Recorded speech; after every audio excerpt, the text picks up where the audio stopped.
skipped to content on the eve of the Toyota Owners 400 at Richmond Raceway. Kyle Busch reckoned that Kevin Harvick was ahead of him as the best this season in the Monster Energy NASCAR Cup Series by a notch. Busch appears to have made up that distance with some room to spare. Matching Harvick's win streak of earlier in the season, Busch won in 2 laps of overtime Saturday for his 3rd consecutive Cup victory. Busch got out of the pits first after 2 cautions in the final 10 laps and lived up to his reputation for restart excellence by pulling away from the field on both. "Can't say enough about crew chief Adam Stevens and my guys and the pit crew tonight," Busch said. "They won this race for us. They got us off pit road those last 2 times that we came down for tires and got us where we needed to be." Following him in the top 5 were runner-up Chase Elliott, Busch's teammate Denny Hamlin, Joey Logano and Harvick.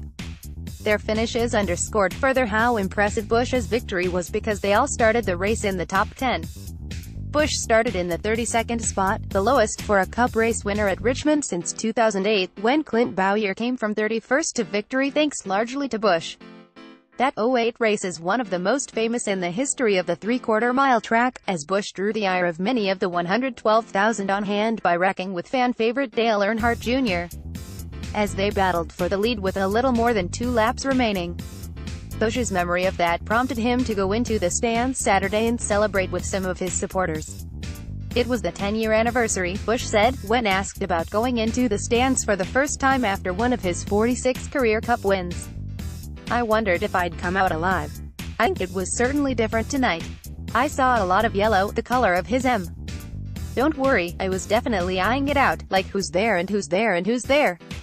I saw a lot of 18, his car number, stuff, so I just decided to go up there and give some guys and some kids some high fives and what's ups, but fortunately I got out of there.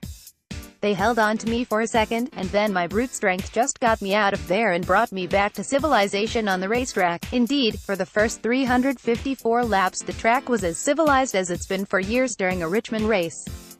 At a venue where the number of wrecks for caution and debris can often be 10 or more, there was not a single one for either in that period.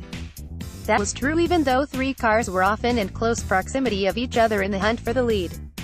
Most of the first 275 laps, those cars were the Fords of Kurt Busch. 98 laps led, Logano, 92, and Bowyer, 45. "You know, we had a really great car early in the race and got a couple of stage wins early, which was great," Logano said. "We maxed out those points, which is awesome.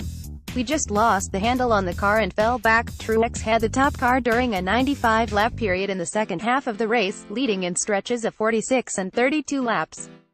But trouble with a jack on a pit stop with 30 laps left dropped him back and ultimately to a 14th place finish.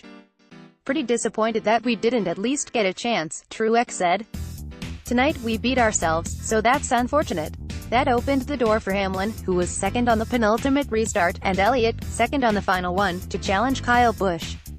But for now, Busch has moved ahead of everyone, Harvick included, and his recent numbers draw comparisons to some of Jimmy Johnson's.